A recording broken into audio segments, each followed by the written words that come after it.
Salut, sois le bienvenu. Je suis Laetitia et j'apprends la tarologie. Je compte sur les questions qui me sont envoyées pour m'exercer. Je te remercie par avance. J'espère que tu es en forme, ancré, dans le moment présent. Et ça tombe bien parce que cette semaine, avec mon tarot d'Osho, le tarot de la transformation, s'est présentée la carte 51, la carte du lâcher le passé. Et je trouve cela personnellement de circonstance. J'espère que pour toi il en est de même. Lâchez le passé, laissez les morts enterrer les morts. La parabole. Rassemblez votre courage, le voyage a déjà commencé. Même si vous faites demi-tour, vous ne retrouverez pas le rivage que vous avez laissé. Même si vous retournez en arrière, ces vieux jouets ne vous seront d'aucun secours, vous en avez fini avec eux. Vous le savez, ce ne sont que des jouets. Maintenant, c'est le réel qu'il s'agit de trouver, qu'il faut investiguer, et de plus, il n'est pas très loin, il est en vous. L'histoire. L'homme qui vit conformément au passé ne peut que ressentir de l'ennui, une sorte d'angoisse, et trouver que sa vie manque de sens.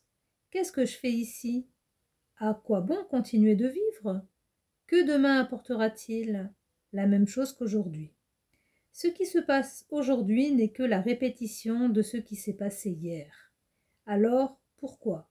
Pourquoi continuer à vous traîner du berceau à la tombe en suivant la même routine? Cela convient parfaitement aux buffles et aux ânes, car ils n'ont pas le souvenir du passé, et ils n'ont aucune idée du futur. Ils ne s'ennuient pas, car pour s'ennuyer, une certaine conscience est nécessaire. Cette conscience qui sait que vous avez déjà vécu cela, aujourd'hui vous le vivez à nouveau et que demain vous le vivrez encore. Parce que vous ne vous sortez pas du passé, vous ne le laissez pas mourir, vous le gardez vivant. Dans la vie, chacun se confronte à ce dilemme. Et l'unique solution consiste à laisser mourir le passé. Voilà une belle histoire dans la vie de Jésus. Un matin, à l'aube, le soleil n'était pas encore levé, Jésus arriva au bord d'un lac. Un pêcheur était sur le point de jeter son filet dans l'eau. Jésus mit sa main sur l'épaule du pêcheur et lui dit : « Combien de temps encore vas-tu faire cela ? Chaque jour, chaque matin, midi et soir, tu ne fais qu'attraper du poisson. Penses-tu que ce soit là l'unique but de toute vie ? » Je n'y ai jamais réfléchi, répondit le pêcheur, mais maintenant que tu me poses cette question, je réalise que la vie devrait être bien plus que cela. Si tu viens avec moi, je t'apprendrai à pêcher des hommes plutôt que du poisson.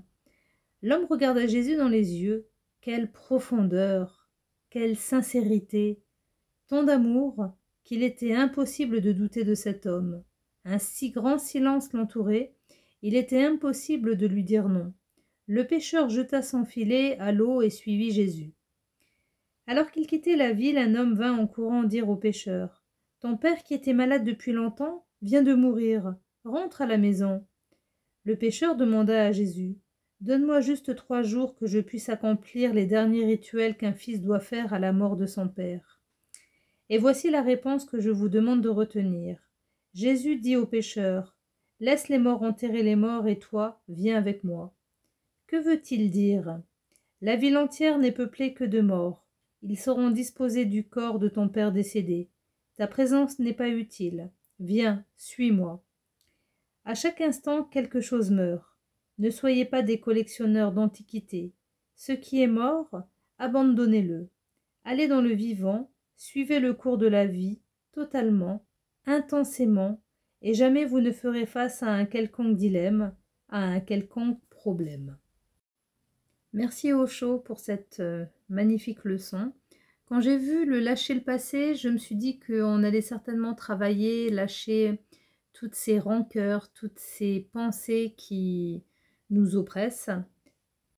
Personnellement que moi je sais devoir travailler, mais la leçon était beaucoup plus subtile. Je vous souhaite une excellente semaine 21. Je vous embrasse. À très bientôt. Merci de m'avoir écouté.